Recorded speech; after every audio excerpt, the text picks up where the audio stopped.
Hey YouTube and home theater enthusiasts, it's Raf in the Rafcave. I got a special unboxing for you. I was able to get a brand new Denon AVR-X4300H to unbox for my channel for you guys. I just need to talk about this receiver. It is the best receiver I've ever owned. The specs on it are fantastic. The power is great. The HDMI pass-through, all the HDMI 2.2, CP 2.2 is awesome. 2.0 all across the board. So all the inputs will be able to pass all your 4K information through it and make the top quality picture and top quality sound. So I've always liked Denon. They've never let me down as far as build quality, reliability, and just overall value and technology, you know. So if you guys are looking for a new receiver, and this one's actually probably a little bit cheaper nowadays because the new one's coming out soon that has Dolby Vision and Auro 3D built in, which I really don't need Dolby Vision and don't need Auro 3D, right? So this one's capable of doing 9.2, which is going to give you, built in up to 2 Atmos channels and 7.1 compatibility. But it does go up to 11.2 processing. So if you just add a regular stereo amplifier to it, you can add 2 more Atmos speakers to have the max 4, which I'm doing right here. So yeah, I mean, I think it's a great receiver. Check it out. It's got all the streaming, the apps, the Ethernet, internet built in. So it's a really great receiver. Easy to use as well. Great on-screen layout, so you'll be able to configure it the way you want and get everything balanced out real well. And of course, the Audyssey microphone calibration on it. You can go up to 8 different points in your theater, which I'm going to do. So that way, every seat in your theater sounds awesome. So I then also calibrate 2 separate subwoofer locations as well. Hello. So let's get this unboxed for you guys, and I'll do a setup with it and show you how it all works out. All right, let's do this. Black pin. Let's do this. So fun to unbox amazing home theater electronics. All right.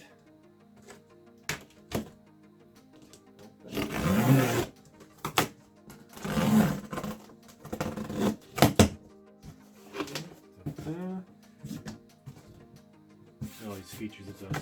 Just all the any one receivers, you got it. Boom. Very clean. So we have the startup guide. We got the AM antenna, FM antenna, the 2 Wi-Fi, Bluetooth antennas here. I like the sticker layout they give you, so you're able to put the labels on all your wires and speakers and stuff, so you know where they go if you were to unplug it down the road. Very cool. This is a free tripod that you can put the calibration microphone on to do your mic calibration. But I would recommend getting a real tripod, so that way it's a little more accurate and you can actually do a little more flexibility for placing it in your theater. But I'll definitely be doing this a little bit later. Audyssey calibration. Nice thick black power cord, power to it. Denon remote control. Very good remote. Very good. No complaints there. Got your batteries. All right, battery phone there. Lift the beast out.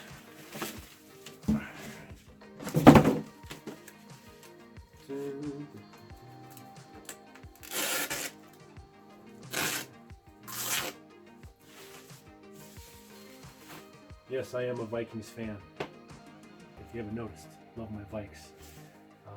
They played well last night. So, this is the brand new Denon AVR-X4300H.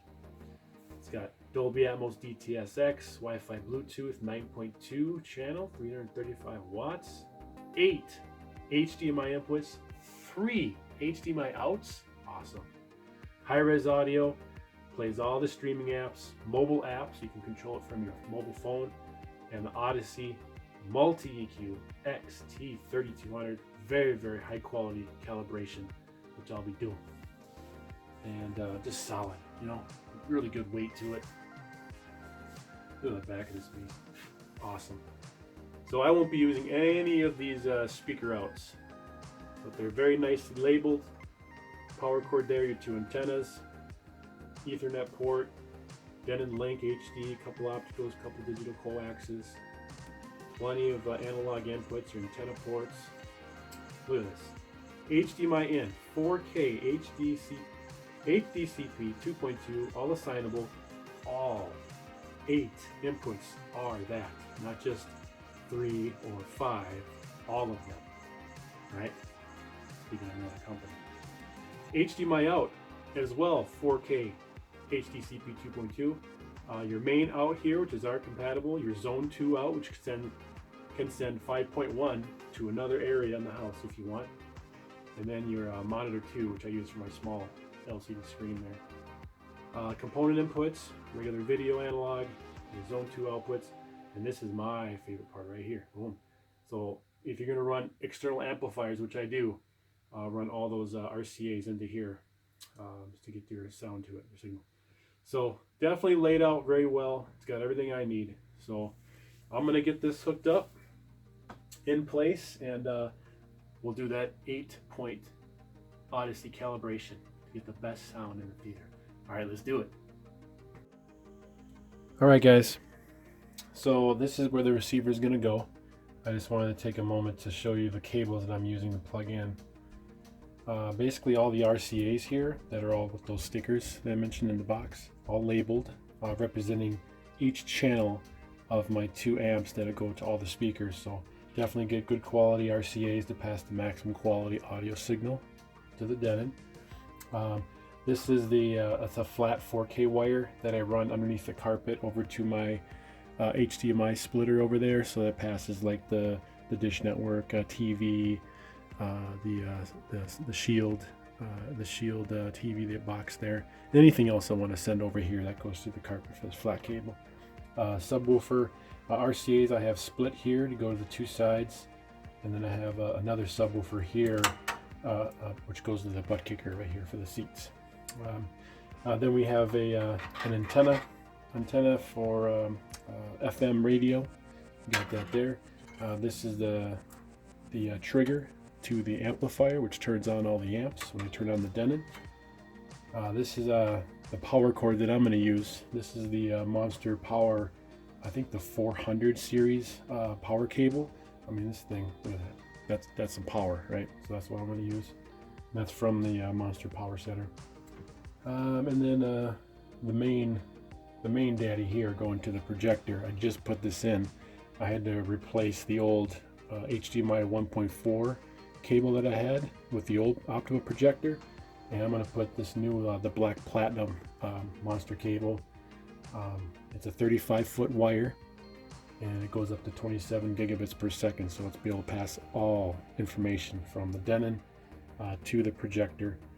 So that was cool. Got that run. All right, so let me hook this up and let's go.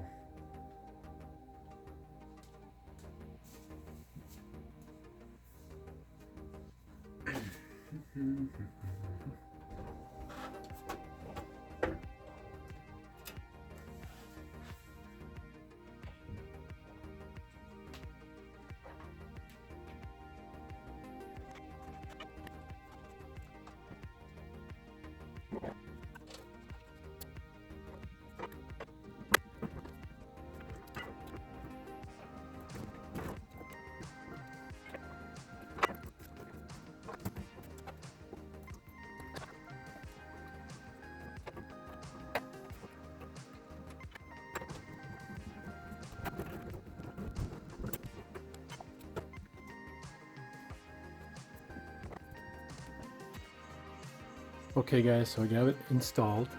I'm about to turn it on for the first time and we'll see what we see. Got the remote control, power button. Oh, I wanted to point out that this spot here is for the future location of the Gears of War 4 Xbox One S. That'll be my 4K Blu-ray player and all my media streaming. So that's going to look pretty badass right there.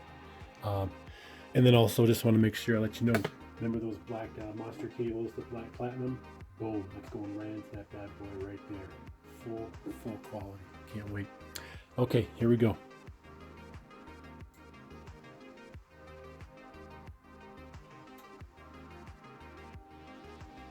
Okay, cable set. All right. Let's go into the setup menu first and see what it asks us to do right away. Okay, English. Yep, proper assignment of the amps. Go next. Next. Turn off my butt kicker amp. Don't need that right now. Let's go next. Next. Do you have more than 9 speakers? Absolutely. Your AV is 9 internal amps, can process 11 channels if you have external amp. I do. Select height 2 preamp. Yes. Yep, we did that. Yep, we did the splitting, we did the banana plugs. We're not using speaker wire. Yeah, we did that. I have a center channel. Yep. Surround speakers. Yep. Right surround, left surround. Yep. We have back speakers. Absolutely. Definitely 2 of them. Yep. Right speaker, left speaker. Yep. Do you have Dolby Atmos ceiling? Absolutely. 1 pair? No. 2 pairs. Let's go. We have so we're using top front and top rear. There we go, right? Get the fronts and get the back. Don't want the middle, right? So, okay, let's do that. Top right front, yep. Top right, yep, did that, yep. And height to the, yep. And yes. I absolutely have subwoofers. I have 5 of them, in fact. We'll say yes, but we can only do 2, but I have 5. Let's do 2. Subwoofers, absolutely, yep. All right, so the checklist goes: front, yes; center, yes; subwoofer, 2 of them; surround, yes; surround back, yes; top front, yes; top rear. So this is the configuration of the Rafcave, the 4 height ceiling speakers, and the 4 surrounds, and the 3 in the front. Fantastic. We'll verify that you're connected. Now, I don't think this is going to work because the trigger isn't even turned on. I think we need to skip this. We need to skip this too because we need to turn on the amps. Yes, we did that. Yep, we did those little antennas. Network. Yeah, I guess we got to connect to the internet, don't we? Do you have an Apple device? No. No AirPlay. Let's scan for available Wi-Fi networks. Yep, we're going to do that.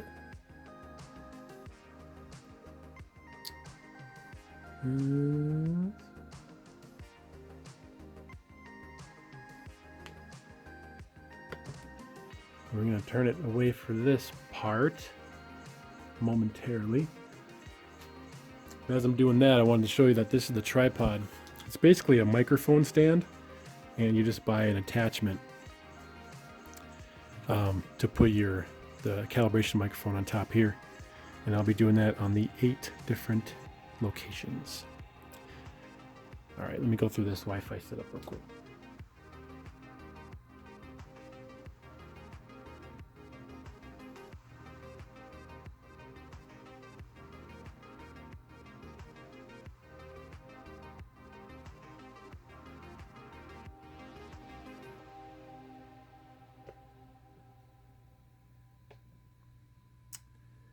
Verify network.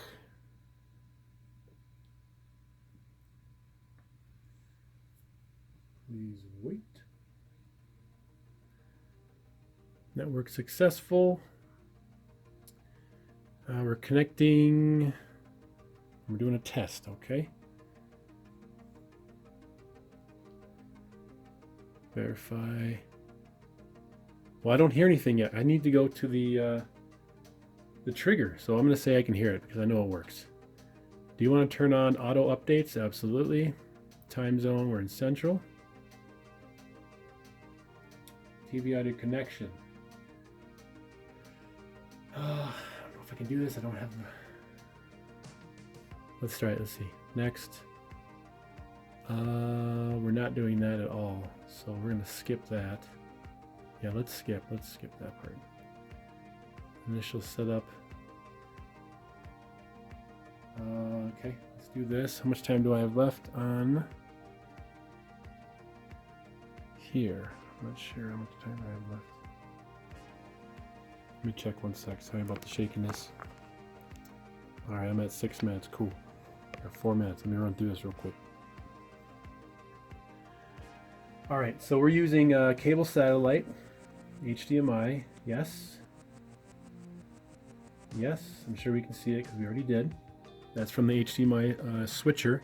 Right now it's set for the dish hopper. Yes, we see that. That is confirmed. And let's do another one. We have the Blu-ray, which will be the Xbox One S. Next, of course, you won't show anything, but it will be there. Oh, of course, it's auto-detected, so I guess we can't do that now. So let's skip that part until we get it hooked up. So we'll skip for now, and we'll say done, because, you know, we can't do much else. I don't have a Denon Blu-ray, no, so we're gonna skip that.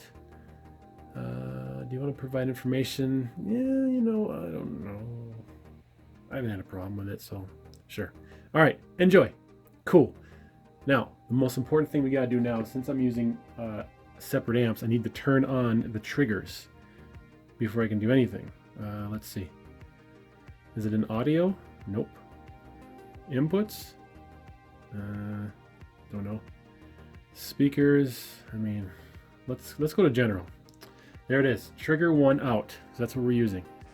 Main zone on.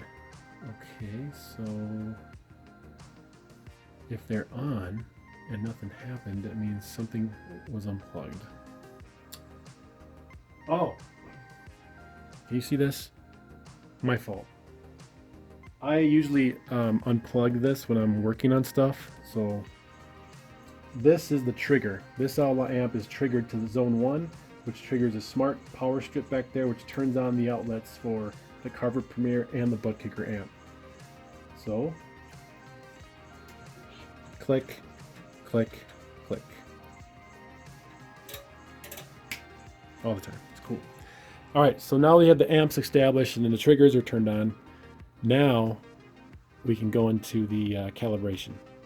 So I'm going to stop the video here because it's almost at the 10-minute mark, and then I'll continue with the setup. Let's do this.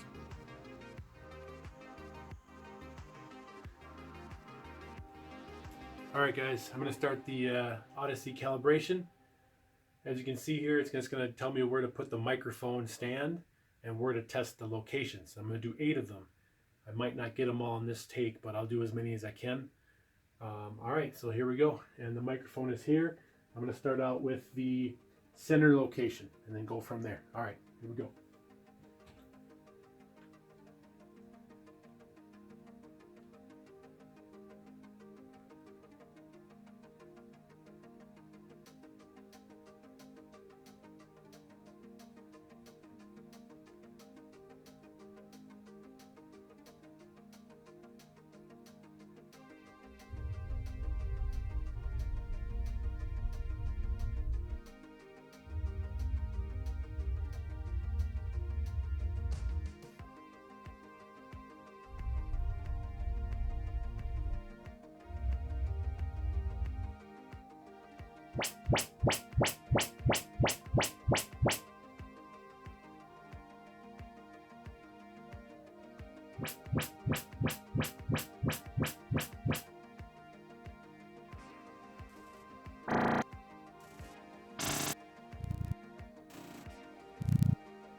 So it looks like it's detected the front, center, 2 subwoofers, surround backs, top front, and top rear have all been tested and they're good to go.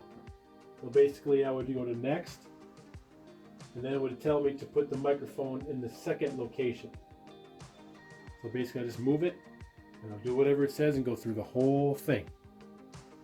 Alright, so here we go. I'm going to keep going here.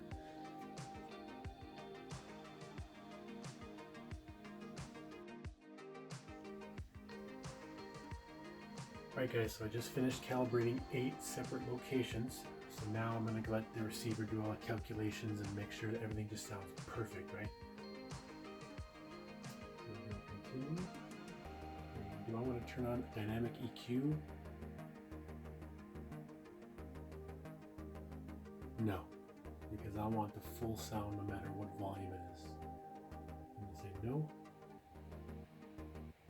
Do I want to turn on dynamic volume? No.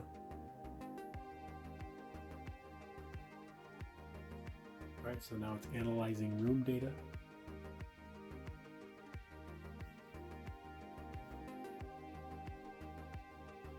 The only thing left basically is, thing with Audyssey, it turns down the subwoofer volume really low.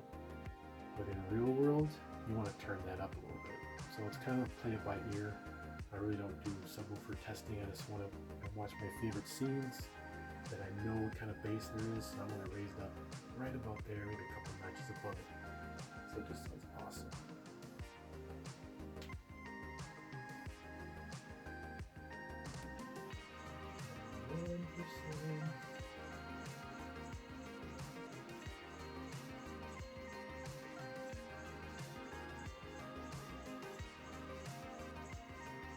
Applying all the room corrections, so any kind of echoing or vibrations that it might have heard, is going to calculate, try to minimize that so it sounds really good and much more blended in. And I used to do the Radio Shack SPL meter at 75 decibels. But the thing is, when you do that at one location, that's the sweet spot. I like Audyssey because it gives it a sweet spot on all your seats. So that way it just sounds perfect on any seat you're at, not just one good seat, you know? So I don't really recommend that.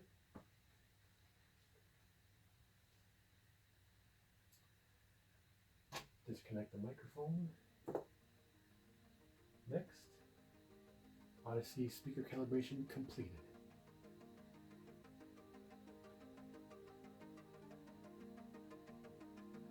As you can see right away, let me turn the light on.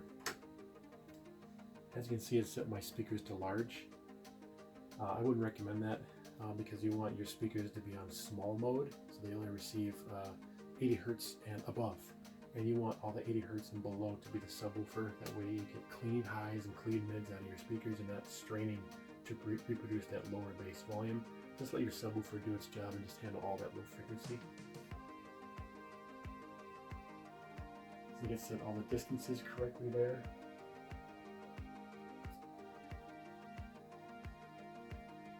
And you see the subwoofer 1 and 2 is -12. That's like almost nothing, right? I normally keep those at +1, right about there. Everything else looks fine. It's got 60 Hertz for the top rear and 80 Hertz for the top. 60 Hertz for the top front and 80 Hertz for the top rear. You want to put all those. What I normally like to do is put the Atmos ceiling speaker's frequency around 100. That way it just receives all the high frequencies, so it sounds a little more elevated, and everything else will be at 80.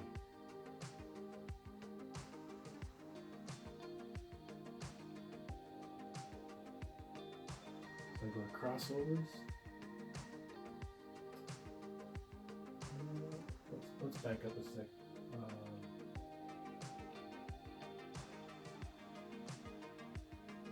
Speaker configuration is where you want to change your large to small.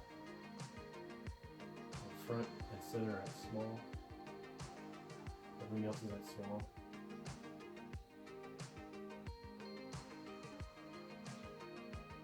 Now we go to crossovers.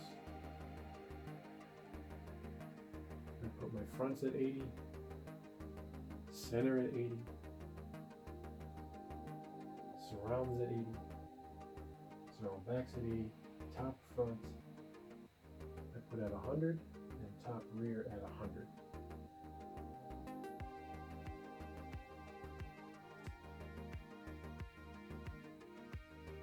And then when I play a movie scene, I'll go over the levels and I'll go to the subwoofer and raise that up to about +1, and everything will sound perfect.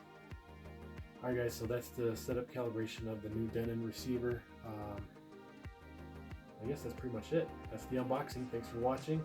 And the next video will have another unboxing, and soon the projector will be on its way. Alright, take care guys. I'll see you in the next one.